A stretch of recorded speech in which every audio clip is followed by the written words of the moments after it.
I tend to think competition provides a better service at a better price, and it actually makes us better. Not going to be shopping at any government-owned grocery stores? Is that what you're saying? I hope not. It's a Mamdani reference. It's a I know. I got it.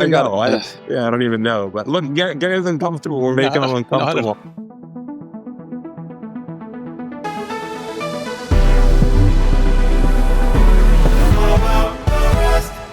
Randy Moore, Gary Keeling, how are you guys doing? Doing well. Thanks for having us. Great to be here. Yeah. We've evolved from Anesthesia Deconstructed, which was a lot of one-on-one interviews, and now we want to hear more consistently from people who know what they're talking about. So, Randy, I just want to introduce you first. You're a great thinker. I've known you for a long time. You're the Executive Vice President of Strategy. Yeah, and Chief Anesthetist Officer as well, and the chief CRNA for the whole company. But how many CRNAs and anesthesiologists over at North Star now? About 4,000. 4,000. So tiny. See that look on Gary's face? That says, I know about that, but I'm not going to talk about it. Exactly. What's up, Gary? Good to see you. Nice seeing you. Is it Chief of Business Development? Not quite. You're promoting me. I'm the Vice President of Anesthesia Services. I work on consulting work for clients and prospects, and I do a lot of business development as well. So kind of the icing on the top of my career. I've been doing this for 29 years. People ask me about radiology. I can spell X-ray, but that's about it. I only really know anesthesia. So obviously this is going to be a 100% serious podcast, as you can tell, but we'll have some fun. So first things first, Randy, you wrote about the FTC and USAP. The Federal Trade Commission reaches preliminary settlement with U.S. anesthesia partners. These guys are in your neighborhood, right? They're a Texas company. Yeah. In the sense that they're also in the neighborhood of your size. So this was the headline from the Federal Trade Commission. The FTC charts path to restore competition in Texas anesthesia markets in USAP litigation. And then, Randy, this is from your article. For most of the last decade, anesthesia consolidation was treated less like a risk and more like inevitability. Bigger was safer, stronger, and more stable. Hospitals and investors rewarded it, and regulators ignored it, and the environment changed. So well written there. And I'm going to close with this and get your reaction to this whole thing. The substance of the agreement is confidential to facilitate the negotiations between USAP in order to execute the settlement. But the terms, this is from the Federal Trade Commission, if fully executed, will restore a competitive market structure, be consistent with longstanding FTC settlement practices. And if USAP fails to execute, and they refer to restructuring in the document, the FTC will return to district court and litigate these unlawful acquisitions. Randy Moore, what do you think? Yeah, I mean, it's never a good thing to be on the target list of the Federal Trade Commission for any reason. I would imagine that USAP, despite the fact that they're going to have to pay a price here, is breathing a sigh of relief. And it's also important to call, like, this is not their first rodeo when it comes to this kind of situation. So in Colorado, they were targeted by the state of Colorado, and they had to reach. My assumption is it's going to be a similar agreement. I don't know that it will be identical, but a similar agreement where they had to back out of some contracts. They had to make some essentially divest. Certainly divest, and they had to decrease their market share, and they had to do it in a way where they didn't enforce their non-competes with their clinicians. My hunch is there's going to be a similar playbook for them in Texas. So if we zoomed out a little bit, and this is where the article's going, and I've been accused, even in the comment sections, of being too nice to USAP. Private equity. As a rule of thumb, I don't engage in these binary, like good or bad conversations. If you look at the playbook that USAP used, and they had a lot of capital to go after do it, I mean, it looked very strategic. And it was very, very successful. The problem is that it was too successful. They were gobbling up a significant amount of market share in key markets. And I think that's where I think they flew a little too close to the sun. My other hunch is that, I'm not going to lose any sleep over, the commercial health insurance payers in the United States. But I think that's probably what moved the federal government faster, is that I think the commercials were saying, hey, this is, there is a monopoly or near monopoly situation in some of these markets. And that's probably one of the key kind of drivers of why the federal government moves so aggressively. The other thing that is interesting here is that this spanned two administrations. So when the Federal Trade Commission initially targeted USAP, I thought that when the Trump administration came in, that maybe they would lose interest. And that's not what happened. In fact, they took the ball and they ran with it, which leads me to think that there are very rare things that are bipartisan in this world, but this particular pursuit by the FTC certainly seems to be the case. Yeah, just to put what you're saying, we're going to come back. This is a big thing. As far as I can remember, this is probably the biggest FTC lawsuit in our careers, right? I mean, Ray, Gary, I see you nodding. Just to give a sense of the breadth of how big USAP was in the biggest state, or one of the biggest states in the country. For those listening, this is the FTC's version of it effectively. 65% of the company profit came from Texas alone. Houston, Dallas, and Austin, 70% to 52% respectively. It's really, I mean, to own 70% of major markets like Dallas, I mean, this is wild, right? And 4,500 providers. So I think actually Napa's probably the only one who's bigger. I think they're around 6,000. Gary, what are your thoughts about this entire situation? Well, I think this is more of a result of, the last 20 years of market shift, right? So the industry was built with private equity money, and then you could always go out and network with the payers and get higher rates. You go after patients, et cetera. Well, we all know that's bad, right? Because people were going bankrupt over their medical bills. Significantly, it was the air ambulance service. People would get a bill for $70,000 and have to declare bankruptcy. So they created the No Surprises Act. It got filed, and the private equity companies, like these staffing companies, chose a different route and started to basically, again, like Randy said, flew too close to the sun and grab market share, right? So now the NSA is kind of getting its own sea legs, right? It's starting to get traction, and cases are going through the process. So now they're losing in IDR, right? So before, they wanted competition because they could pit groups against one another. They went to, I'm talking about the insurance companies. The insurance companies like competition, and now they control that marketplace. The shortfall in paying the anesthesia providers has to be made up by the hospital, right? So they got to. You can't run a hospital without anesthesia, right? It doesn't work Sure, so well. sure. So the hospitals are filling in the blanks with a subsidy, and the insurance companies are now getting squeezed by hospitals saying, you got to get us higher facility fees because we're losing money on anesthesia. So my feeling on this whole FTC lawsuit is these are the big four, right? We all know the big four is Blue Cross, United Healthcare, Aetna, and Cigna. They were in someone's ear at the FTC or some politician, and they said, you got to break up these monopolies. And that's really the driver behind this. It's coming from the big insurance company. I have a lot of thoughts on how private equity has changed in our country the last 20 years. But I'm curious, Randall, I assume you're in the boardroom of some sort at a very large company. Are you guys thinking about market share? Like, does this enter into your minds when you guys are having conversations? And again, I mean, don't share anything secret, of course, but I'm just curious. No, I'd like to keep my job. So I think Yeah, as we exactly. Yeah, me too. so Yeah. I think it's important to understand that there are different growth histories, trajectories, and strategies, even in a hyper specific niche business sector as anesthesia. So my company, North Star, we grew. The vast majority of our growth was through organic growth. Makes us look really smart right now. But if you look at the USAPs in the world, for example, or Napa, the vast majority of their growth was through acquisition. So we neither had the interest or frankly the capital at that point in time to go say, hey, let's go own Chicago. Or let's see if we can get, 60% of market share in you name the city. Right. I mean, this was the boom. 2012 to 2021 was the boom. This is where USAP just exploded. NPH came out of that.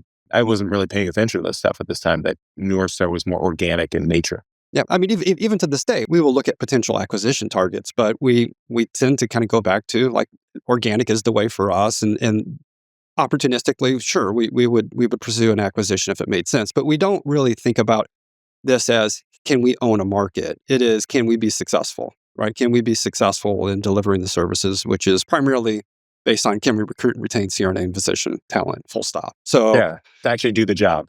yeah, 100%. So I think, being on kind of the other end of this, which is like there are times where, and we have a significant presence in Texas, to be clear, but, there are times where we've had conversations with facilities who are in those markets you just stated and who may or may not have been clients of the aforementioned company that we're talking about. Yeah, absolutely. I mean, I was at the conference, the mid-year. Actually, Gary and I were both there. And I talked to multiple people. They're like, my phone's ringing off the hook this weekend because it was the same weekend this happened. I mean, right. Our business development team is very busy right now based on inbound Texas business, which is invariably, undoubtedly related to USAP is now divesting itself of facilities. So it's happening. I tend to be philosophically and personally pro-competition.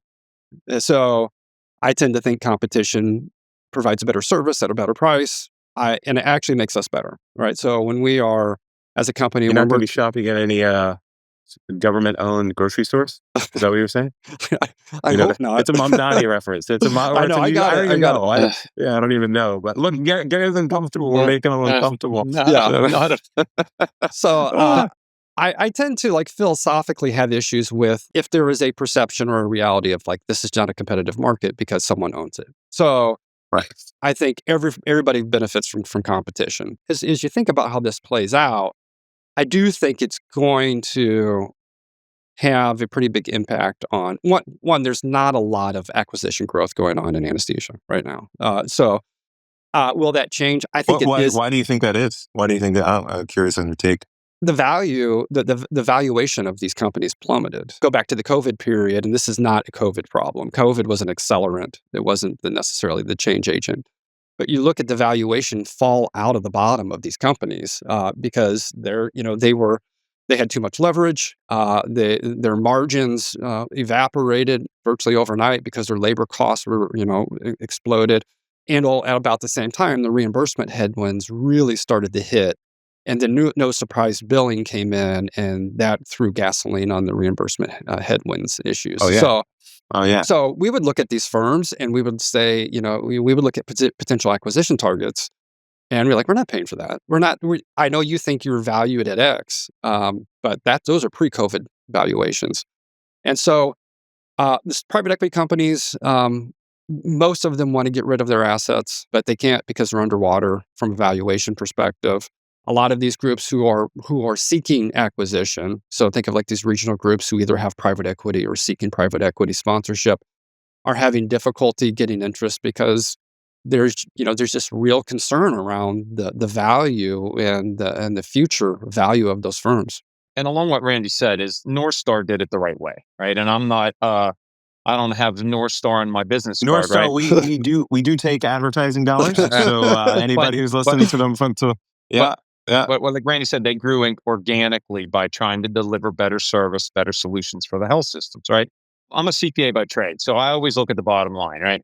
So it's like living your life. If you live with your life with too much debt, you become very unstable, right? You got your Lamborghini, you got your $1 million house, you lose your job, you become unstable quickly. So these, I probably shouldn't name any firms, but they're all out there. USAP is one of them. They became highly leveraged, right? So we're not talking millions, we're talking billions with a B, right?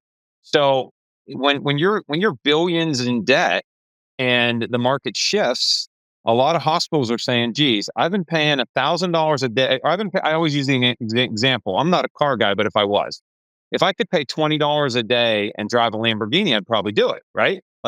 You'll just keep renting it for $20 a day. But when it becomes $1,000 a day, I might as well just buy the Lamborghini, right? And I think that's what health systems looked at is they kept seeing their subsidies going up and up and up and up. And they said, well, heck with it. We're just going to employ everybody because if we're paying all this money, we might as well control it. So now these staffing firms that are highly leveraged have a smaller pool of clients to spread that debt service over, right? So they got to raise their profit margin to cover the debt service. Hospitals say, okay, you're going to raise your rate. We're going to employ them then. So they're they're trying to support that debt from a smaller core business. And a lot of these private equity firms or these staffing companies, the nationals, have laid everybody off. They're running on a skeleton crew because they don't have enough revenue to keep the wheels of the business going. Well, this is the fundamental challenge of the short-term private equity. And I'll distinguish the Warren Buffett firms of the world, the Cranemers of the world, versus the soulless private equity companies that bought up Red Lobster, that bought up the health system right outside of Philadelphia, Crozier, right? You buy it with borrowed money, right? You obtain the asset, then you own it, and you put all the debt on those books. And that asset, that service, that company does very poorly, and then you jettison it, right? You put it in the bankruptcy.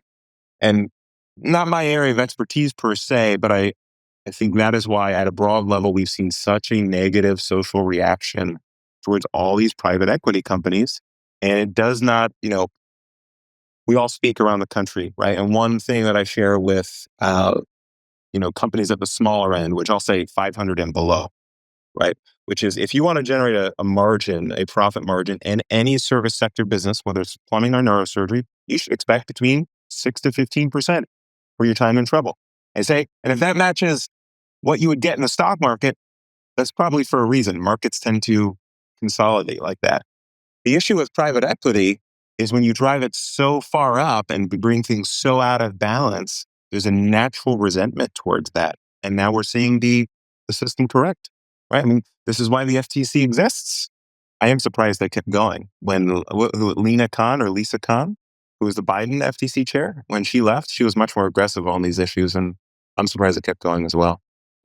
Well, unfortunately, I mean, the way I see this is, and I don't think I'm going to offend anyone if I say this, is these big healthcare companies have, the government has the most resources than anybody, right? But these healthcare companies are probably one notch below that, right? So the staffing companies, before the No Surprises Act, they could leverage the healthcare companies by going out of network and driving up reimbursements. As soon as the NSA was passed, now the health insurance companies are using that to put a squeeze back on providers, right? So they went out and cut reimbursements, right? So salaries are going up 7% every 6 months for CRNAs. That's what I heard last year at the ASA, right? So 7% every 16 months is 15% a year. These health insurance companies cut reimbursements at the same time, which created this, that basically I think they want to drive them out of business, right? We'll just keep lowering the rates. Well, now the IDR is swinging back and they're winning again. And now we're going to get the FTC involved and everything else. So you have two Goliaths that are meaning industries, two industry Goliaths, the health insurance company and private equity. They're battling through the media, through legislation, through everything else, trying to get their agenda passed, if that makes sense. So it's going to be a mess for a little while until this all settles out. So I want to I'm going to use the cliche corporate America term. We could do a whole episodes on the cliches of corporate America. I'm going to double click on a topic. While we were discussing prior to the show, I think, Gare, if I can characterize your position, Cranemere sounds like a private equity firm to most outsiders, right? Am I characterizing that correctly? I think it depends on what audience you're talking to. My general assumption is that 95% of the CRNAs and anesthesiologists walking the streets could not give a shit, have no interest, right. and don't care as long as it doesn't directly impact them. And then when it does directly impact them, they start Googling and trying to figure out what does this mean and all of that. Then there are the nerds like us, the folks who like to sit around and talk about this stuff. And I would say that I think there probably is a growing understanding that long-term versus short-term orientation is a competitive advantage in our world. And for short-term oriented private equity, there's just a gross misalignment between the way that they're structured and how they're focused and their exit plans versus what you need to do to be a successful staffing firm in this country, full stop. And you have to be long-term oriented in order to be successful, because that's relationship development, that's leadership development, that is, making less money this year. It's the substance of a business. Yeah, right? 100%. And it's the same thing as an individual. You have to think long-term as you spend less than you earn. And that's where I think for the individuals, you have to figure out who you're associated with. I hope people care who they're associated with. I think the other group of folks who do care and sometimes are misinformed are the hospital and health system folks who are making decisions about their anesthesia program. I think there is an understandable level of concern, in some cases distrust for, big private equity, which is totally understandable. And if I were in their shoes, I would have questions too. And I think that's why the way this is playing out is, and sometimes it's not playing out to their advantage, which is, there is a strong and understandable predisposition to, local and regional level groups, right? And totally understandable. I think the challenge is if you're sticking with the local and regional group, even though their service is terrible, and you're sticking with them because they live in the community and you're afraid of what a larger firm might bring in terms of baggage relative to private equity, then you just make sure you're making your decision, based on the best available options. And so I think I've seen that where, there are folks who are spooked by these large anesthesia management companies, and sometimes it's totally legitimate. Like, there's a lot of bad ones, to be clear. But then they stick with who they have, which is often worse than what their other Well, options are. So, and I know I have a particular bias based on the work that I do on that. So feel free to challenge me on that. yeah. I'm very much a macro guy, right? And as human beings, our worst emotion is ego, right? So basically, I've been a big private practice guy the majority of my career, but ego's all got in the way, right? So there was a shortage of anesthesia providers. They would go pound on the desk in the CEO's office. They'd say, "Well, can you keep the room open until 5 o'clock at night?" Well, I can if you're going to pay me $500 an hour, right? So then these staffing companies came in and said, "Hey, wait a minute, we're going to work with you and provide a service that meets your needs," right? And they'd go back to the private practice. They'd still be pounding on the desk, and then they'd kick them out. And I even went to groups because honestly, Randy, if egos were out of play, there would be no such thing as these national staffing firms. I would go to groups and say, "Why don't you merge with the group down the street and merge with the group two towns over and become a bigger group? You can share a call. You can bring a lot of economies to scale." And they would be, "Well, whose name's going to be on the group?" You're like, "Doesn't matter. Let's call it Happy Anesthesia or Great Anesthesia, or whatever." No, I want my name on the group, right? So I've seen one merger in my career work. 5 groups merged down in Florida, and they put their egos to the side, and they built a very successful group. And then they were ended up getting purchased by Sheridan, which is now Envision. All the rest of them all fall apart because I want to use my retirement guy because he's the smartest around, and you would say, "No, my retirement guy's the smartest around." So it would all fall apart, and they'd go back to pounding the desk on the table with the CEO. They'd be short staffed. They couldn't cover call. They couldn't cover weekends. So staffing companies would come in and say, "We can solve all this for you, and we're not going to pound on the desk." Right. Yeah. So Yeah. that's how it starts. So it's going to swing back because now hospitals most of what I see is hospitals want to employ. If they get rid of a staffing company, they want to employ them because they think that'll be a better solution. But you have control, but now you have Fred Flintstone, right? Like he's gone down the back of the dinosaur. Yeah. I'll stay late, but you got to pay me more.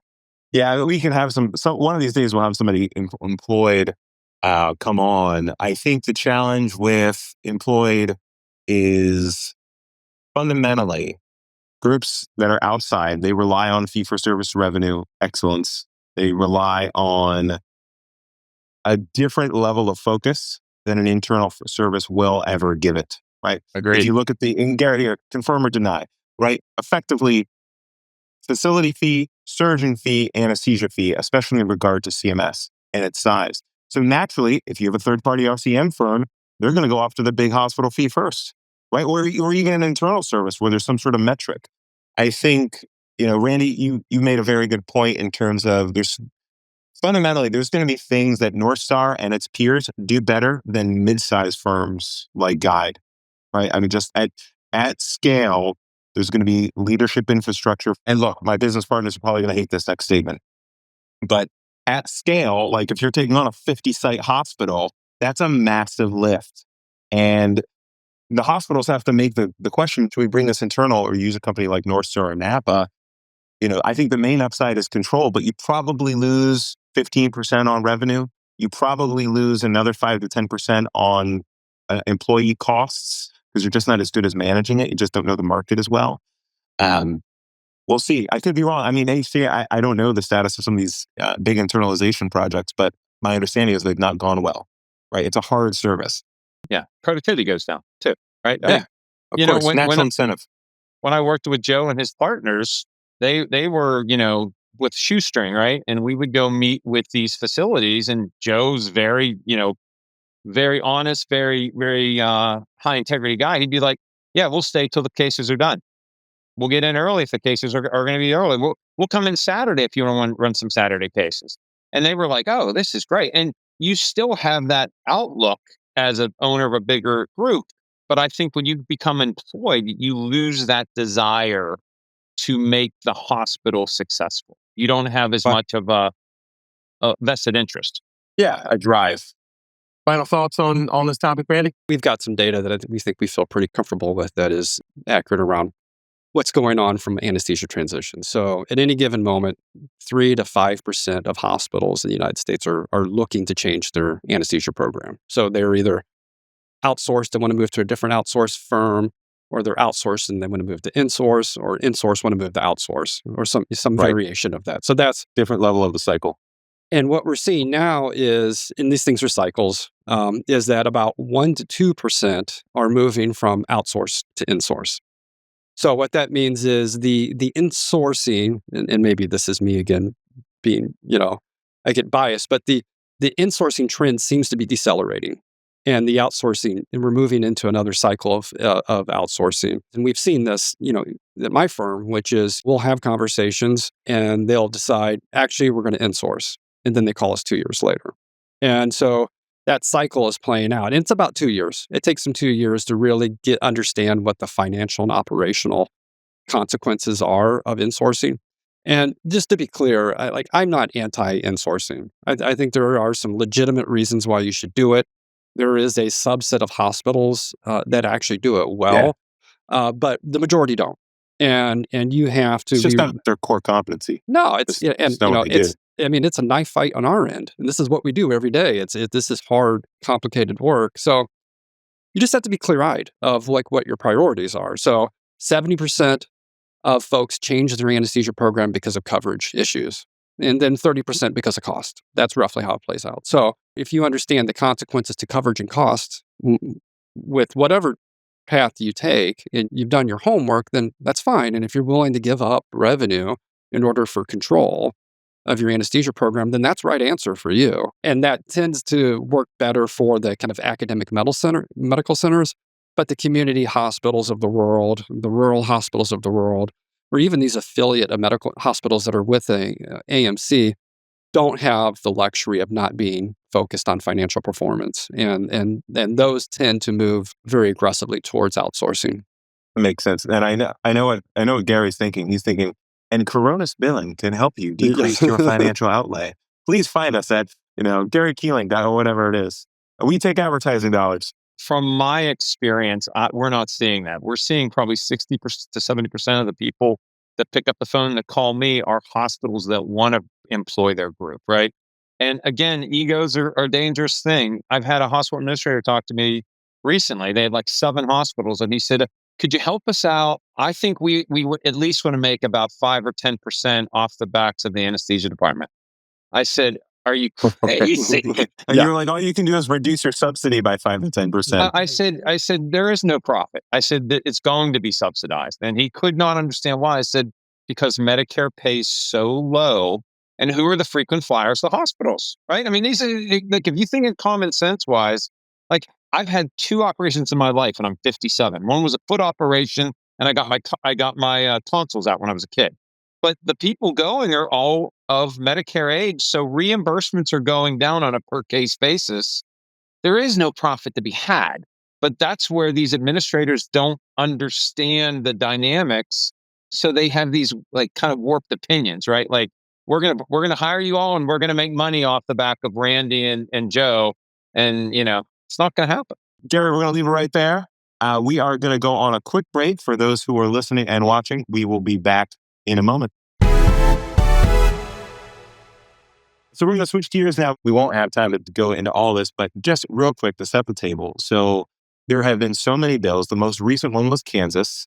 I thought for sure, I'm a keen watcher of these things. I'm on all the private Facebook groups where all the chatter is going on, and the Kansas CRNAs did very, very well in their legislative effort. And that's why you see died on the screen. Over the last 30 years, these pieces of legislation have been submitted around 60 times, and it's failed the vast majority of the time. And if you're watching on the screen, bring your eyes to the 2010 to 2019 era, 47 attempts and 47 failed. Right? Then you fast forward to 2025, which has probably a historic shortage, which the shortage in and of itself in certain areas has certainly changed. But if they were going to do it, this was the time. Right? And they passed 5 out of 40. So not so good for the American Academy of Anesthesiologists Assistants. Gary, thoughts and reactions from you first as the accounting background on the call. Before we start, I'm actually glad we're in different parts of the country because, if we were in the same room, this would be maybe see a murder on a podcast, right? From my perspective, and I'm talking to CRNAs on my client. This is a safe place. And again, we're in different cities, so I'm not going to get shot. From my perspective, there is more work than anyone could do if you work 7 days a week, 24 hours a day for at least the next 10 years, right? So these states that are trying to bring in AAs are just trying to, bring supply up to meet demand, right?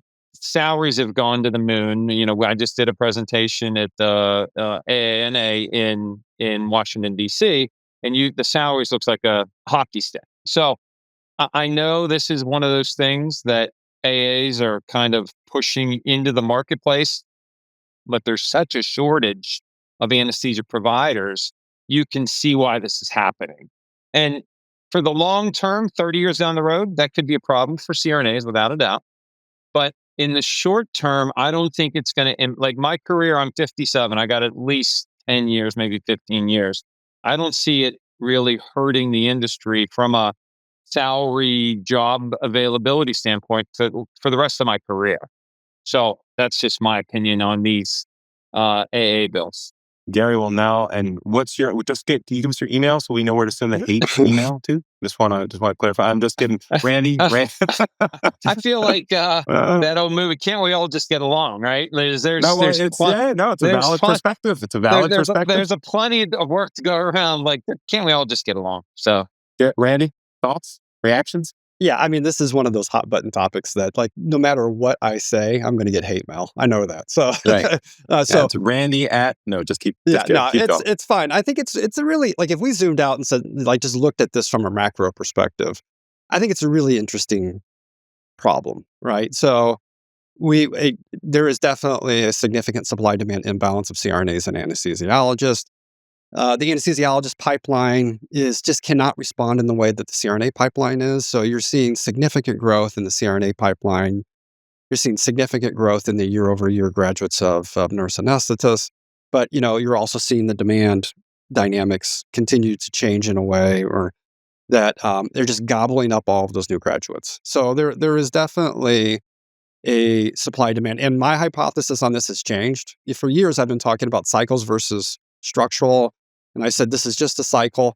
I actually think the workforce issues that we have in anesthesia are structural. I think, this is not likely to abate or normalize in a meaningful way in the next 5 to 7 years, which from my perspective, that is a structural problem, not a cycle problem. So what makes you say that?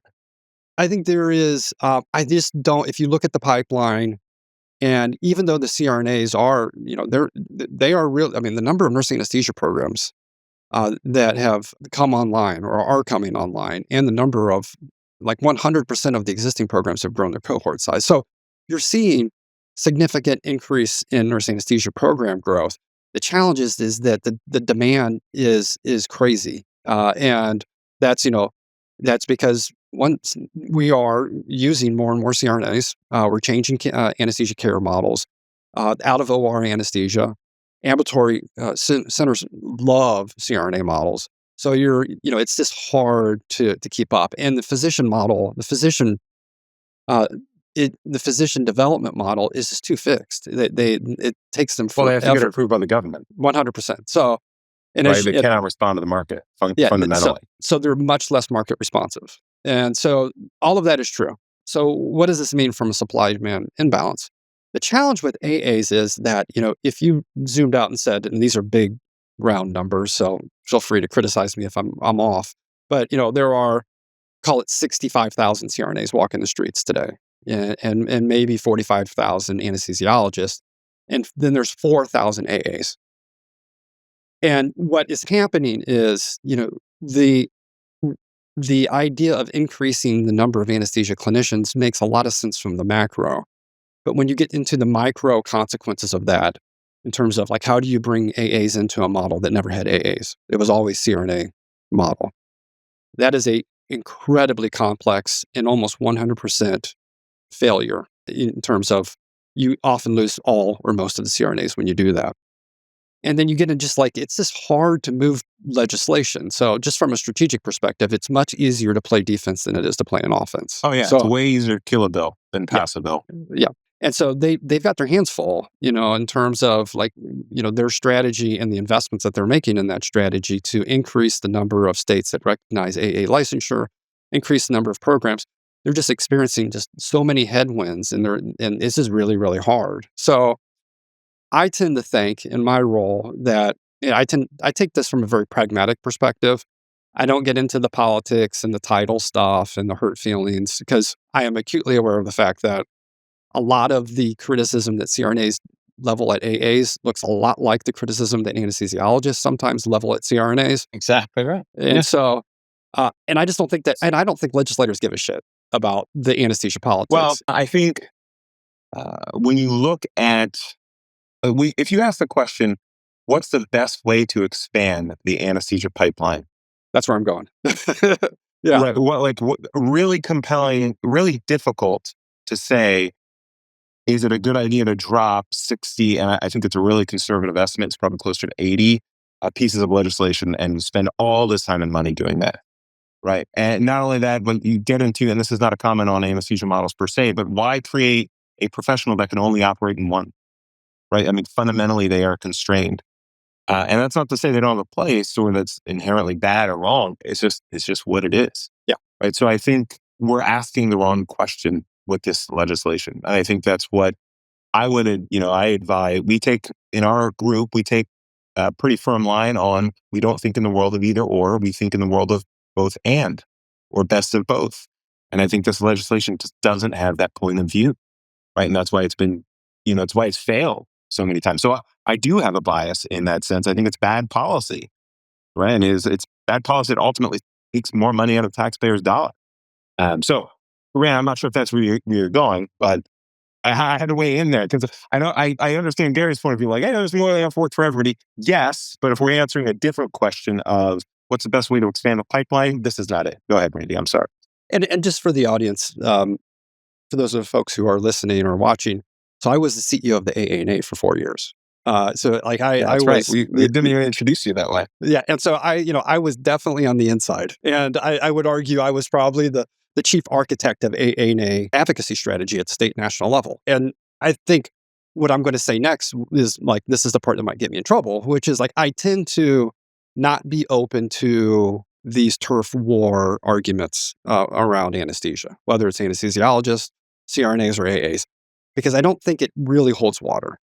Now, where I move to and what I think about is what are the practical implications of utilizing AAs? The AAs were created by anesthesiologists to be dependent on anesthesiologist participation in anesthesia. The challenge is that is what is limiting their growth and adoption, right? So if they were to say, hey, actually, we would be more open to models that would look a little bit more like what we could do for CRNAs, whether it is less restrictive for medical direction, and similar models, then I actually think you would see a greater openness to utilizing AAs.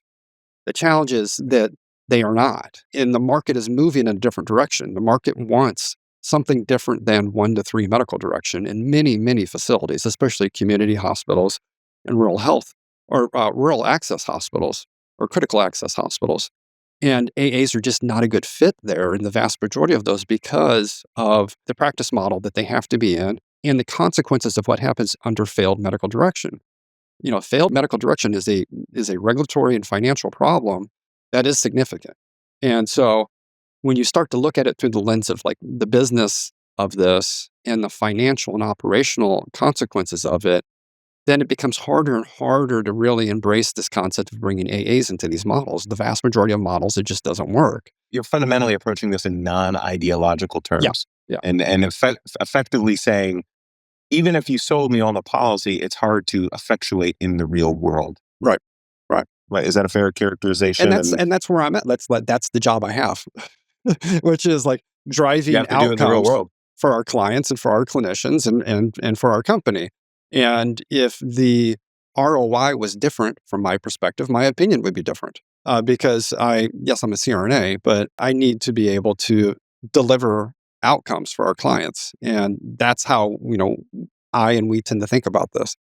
I want to, just for the sake of time, I want to close on, and we got to stop at the bottom of the app. This has been a really good first episode. This is exactly what I was hoping for. A little bit of fun and a little insight. I want to close on the pipeline idea, all right? Because the AA thing, Gary, to your point, there's more than enough cases out there for everybody.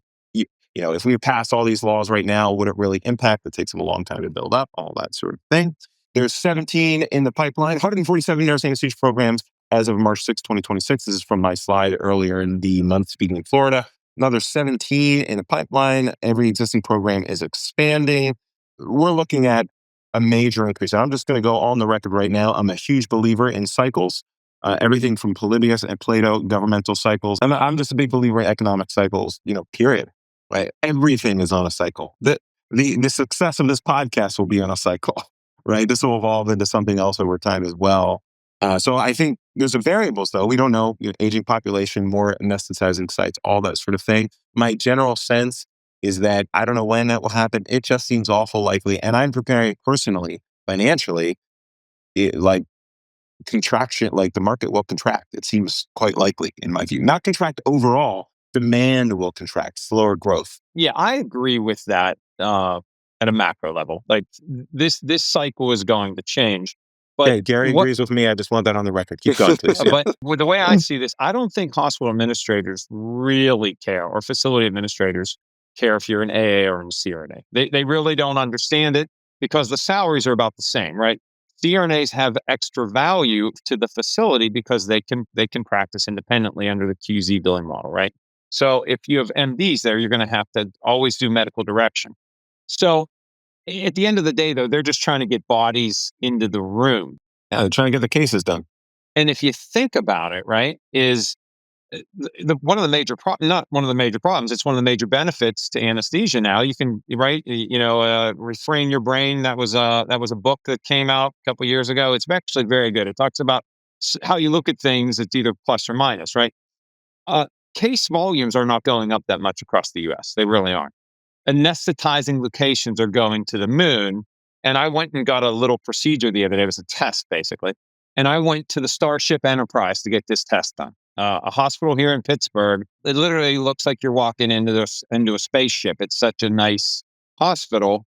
And, they're trying to get guys like me that have commercial insurance, quick, easy cases, blah, blah, blah, blah. So you can see why they're just trying to fill the rooms, right? The mothership hospitals doing more tertiary care cases are going to want higher educated and trained providers in there. But as these anesthetizing locations keep expanding, the demand is just, give us a body. We don't care if you're an AA. We don't care if you're a CRNA. Just give us a numerator denominator exactly issue, right? So just for the sake of time, this has been a very good conversation. We're going to end this segment. We'll come back to the whole pipeline issue in the future. We're going to go to a segment called Still on the Table. And that is effectively where we talk about something that's unresolved, something you're thinking about, something that's stuck in your brain and you've just been observing lately. Randy, what's something that you just can't let go that has been circling around in your brain for the last few months? That's a dangerous place to be. Circling around in my brain. I mean, I think I spend a lot of my time and energy thinking about how do we deliver the commitments we make to our clients. If you're calling me our group, and we're going to come in and we're going to take over your anesthesia program. By definition, you were unhappy with the status quo. And so a lot of what, getting down to what is the essence of like that delivers those outcomes. And it's mostly inflected by vacancy and turnover and decreasing the premium labor spend at that site to put it on a financial trajectory. Now, those are kind of the lagging indicators. But what are the leading tactics that deliver that is something, and how do you do that with scale? So, we're a very large company and we're getting bigger and bigger. And the bigger we get, the higher risk that we have of diluting our culture and diluting our ability to inflect at the site level. It's an interesting business problem, which is how do we get better as we get bigger? Because most companies get worse as they get bigger. And so that execution risk, understanding what are the 80-20 for any given site or across the platform, like what are the 20% of the interventions that give you 80% of the outcomes, is something that I obsess about in my role and try to understand how we can inflect on that in a meaningful way. Love it. Very insightful. Gary, what's still on the table? What's on your mind as we close out? I don't think I've ever had an original thought in my life. So I talk to lots of different people, and I think that people are smart. I learn from them, and people that are done, I learn from them too, right? And what I see though is I met with a hospital. I'm not allowed to say names that I think are good. These are good things. So Totally up to you. Yeah. it amazes me that some of these are trying to do business as usual, right? So I met with Orlando Health recently, and I met with an anesthesia staffing company. They're still small and regional, called Arlington Anesthesia Partners. And the reason they're successful is they are bending to the market, right? We need staff. Staff is limited. You want to work 3 days a week and be off the next 4 days. If you are a parent that wants to be home with your kids, you want to work till 2 o'clock every day. They basically build pools of providers. And if you don't want to take any call, you're going to take a pay cut, right? But if you want to take call, you can make a heck of a lot more money. And so basically they build a lifestyle. And again, it's a lucky, and these are all problems, but they're all problems in a relative term, right? CRNAs have so many options now. The problems are, where do I want to work that best fits my life? So the groups and the hospitals that are successful build flexibility into their program. They don't try to jam it business as usual. You're going to be on call every 6th day, every 10th day, whatever, because those people are just going to leave. So you got to be adaptable, if that makes sense, right? And it has to be fair, right? If I'm taking call and Joe's not, and I make 5% more than Joe, well, that's BS, right? But maybe it needs to be 20%. I think everyone in the world, as long as they feel it's fair, they can get behind it. So what I think is the whole system has to become more fluid and more adaptable, or you're going to just, like Randy said, you're going to have the same hospitals that keep churning providers, and they're calling locums. And these locums now, I mean, they can charge whatever they want, really. And then they come back to me and say, you're a CPA, you've been in anesthesia. Can't you come and work for our hospital and save us a whole bunch of money? I'm like, no, you can't. You got to change the fundamental way you look at this. So that's what I see, is that successful groups are more adaptable to the marketplace, right? And that's where I think you need to be now. His concept of adaptation really resonates with me. It was Darwin that said it's not the strongest or the smartest, it's the most adaptable species. And as you look at the groups that are struggling, and some of these are massive, large anesthesia management companies, and all the way down to the site level mom and pop shops, fundamentally what is happening is their inability or resistance to adapt to the changing business environment. Exactly right. And once you see it, you can't unsee it. And then it becomes should be a core competency for anyone in any business, is how do we, regardless of our size, how do we ensure that we're adapting to the changing landscape that we're in? And the reason that I can say that I think they're very well-run organizations, and I'm not on the inside, I'm very much on the fringe, is they have excess staff, right? I meet with 100 groups, 98% of them say, we are so short-staffed, we're paying a fortune for locums, we're paying a fortune for CRNAs, AAs, whatever, and we can't get any. Well, then when you meet two organizations that say, we have extra people, right? We don't want to hire anybody else because we have too much staff. They're doing something right. And what they're doing is they are building a culture where everyone fits in, right? Like we don't all need to be the in the 4 spot, hitting home runs, right? We all don't need to be the cleanup hitter, but there's a spot for you in the 8th spot and you can play catcher or whatever. Is you got to put the systems in place that you can be successful. And I think a lot of organizations don't do that. Fully agree. Something I've been thinking about different from where you guys are at is this idea of, see a lot of large language model driven confidence. And, everybody on here is probably using ChatGPT, Claude, or Perplexity to some degree. And I find the further I go down on some of these topics on which, that are relatively new to me, and I talk to the actual experts, the actual compliance lawyer, corporate lawyer, accountants, whomever, I realize there's more to these things than a large language model can give me. And now I'm realizing it's the framing of the question where the actual power and influence goes. It's not just the asking of the question. It's knowing which questions to ask to say it like that. And I see this a lot in our world right now because all this information is democratized now, right? If you ask the right question, you'll get that. You just usually don't know what to ask.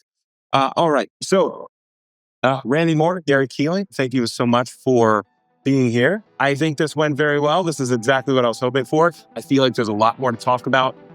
To put it in context, when I would do some of those, maybe about 50% of the interviews, I would be waiting for the episode to end. And this, I feel like we have a lot more to talk about. So for those listening, there are many ways to reach out. You can email us at social@abouttherest.com. A website is going to be released by the time this episode is released, abouttherest.com. Randy, I know you're active. You're both active on LinkedIn, correct? I don't know if you guys are active on the other social channels. I'm on IG and TikTok and whatnot, but Gary's like, no. I'm too old school. I got LinkedIn. That's the only thing that I have, an email. Yeah, you and Fernando Mendoza, I spend most of my time on MySpace these days. So yeah, you can find Random more on MySpace. So check these guys out. You can find me on there too. We'll be clipping this episode up. All of the Human Content Podcast family is on Instagram at Human Content Pods. So again, if you have feedback, please listen to us. You can also find us on YouTube. I'm your host, Joe Rodriguez. Randy Moore and Gary Keeling, thank you for being on. This was produced by me, Aaron Corney, Rob Goldman, Shanti Brook.